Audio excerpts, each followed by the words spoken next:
Hey Tony, it's Friday, and first off, to answer your question of the week, and what I feel is going to be most of my video, is I don't have a very good answer, really. I've been thinking about this all week because I thought it was a really good question, but I don't have a good answer. Unfortunately, I just don't. But I do have some ideas that might help with a uniquely American problem. So I'm going to kind of go into three different aspects on this, in which to actually take a look on, first off, why America has these issues. Second off, how can we stop it? And third off, what I hope to do in the future. So I'm going to start off first with why does America have these issues? Particularly, I'm going to focus primarily on white supremacy and racism. So historically, in other countries, racism and xenophobia has always been a thing. But in the same regard, it was never quite...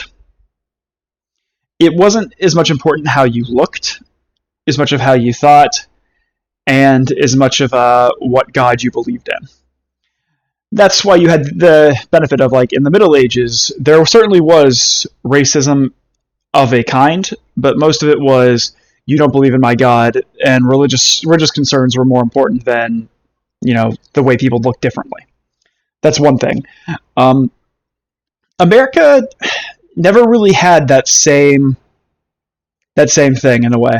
So America, in no small part, was founded by slaveholders. It was built by slavery, and it essentially created the Industrial Revolution in America. And it's awful that that's what it was, but it is what it is. There was the founding fathers. Many of them were slaveholders. The Industrial Revolution was created in no small part due to textile mills in the South, in which it required slave labor to pick cotton. And then that cotton would get shipped to the factories. Those factories would make textiles, and those textiles would be sold. And that was what brought America into the modern era. We went from being essentially a state of agrarian farmers to now a state of industrialization. I mean, based in no small part off of those agrarian farmers, but it wasn't what it was originally planned by the founding fathers. And America never got over that. And racism became so ingrained in American culture. Particularly, like, in a lot of the slaveholding states, it was a good way to control your disillusioned white population. It's in the same regard of what Rome did with the gladiators. It was a good way to control what was, all intents and purposes, a disillusioned society, because you could have your poorest person there, and they would still be higher than a gladiator. Whereas in America, you could have your poorest person, your poorest white person in the country, they were still better than a slave.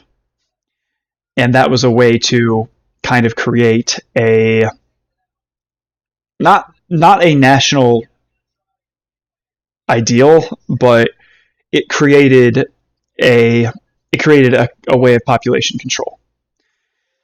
So that's America never got over that, and that's why, like, even 50 years after the Civil Rights Movement, we still have a long ways to go. So now let's go into why America has issues with mass shootings in particular. Now, I can't promise this is why it is, but what I believe is the combined efforts of our large population and our easy access to firearms. Now, America is, I believe, I think it's the third most populated country in the world, behind China and India. And we have far more firearms here. And that if you have far more firearms with more people, it gives more people the chance to get these things.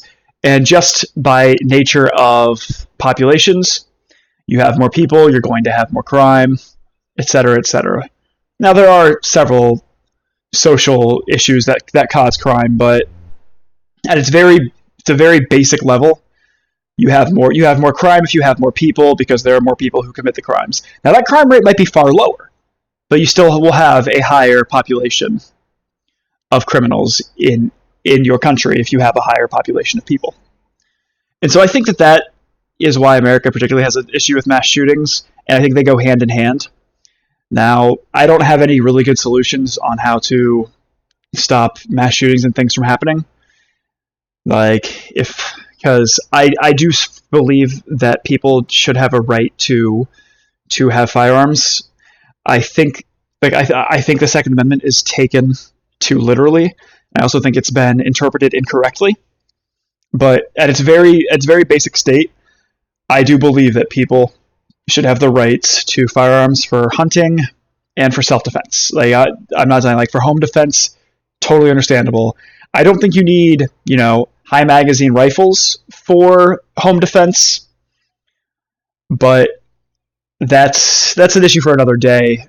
And I would love to see an assault weapons ban like we have in Massachusetts, but I think the cult of firearms are too prevalent in American society to really look at that at this point to being an actual way to solve the issue. So now I want to go into the third point on how we can particularly stop white supremacy and domestic terrorism in that regard. So, and this is the one I had the most trouble with because I don't have a great solution. The solution I have is it's not a short solution, nor is it an easy solution. It is a generational situation for a generational problem. What I mean when I say generational is it's not something that I think is going to be solved in my lifetime. I don't think it's going to be something that's going to be solved in your lifetime either. But we can make steps to stop like white supremacy, domestic terrorism, extremism, all of that, which is all evil in no other stretch of the imagination. It's evil. But the best way to do it is to start people off young.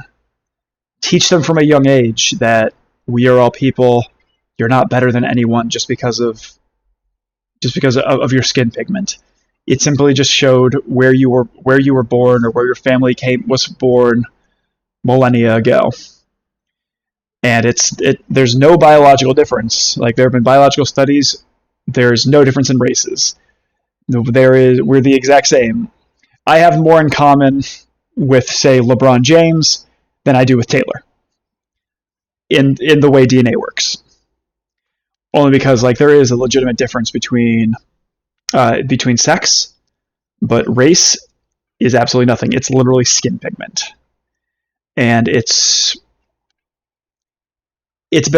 was ingrained long ago that if you are darker skinned, you're less of a person than someone who's white like you and I.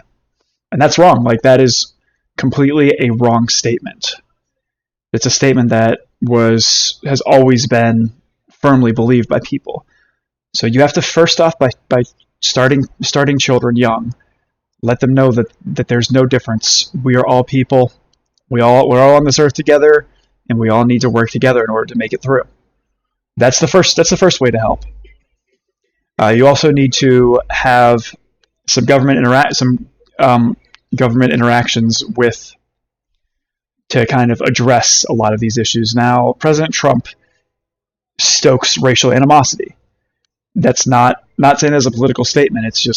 It's been well proven that he does. And we need to kind of treat people and teach people that is incorrect. That is not a way to make yourself better. The way to make yourself better is to work together with everyone else.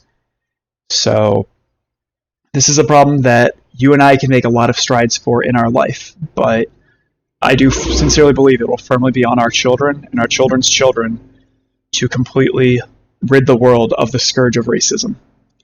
So Tony, my question for you, let's go a little lighter. And have you been enjoying Fire Emblem Three Houses?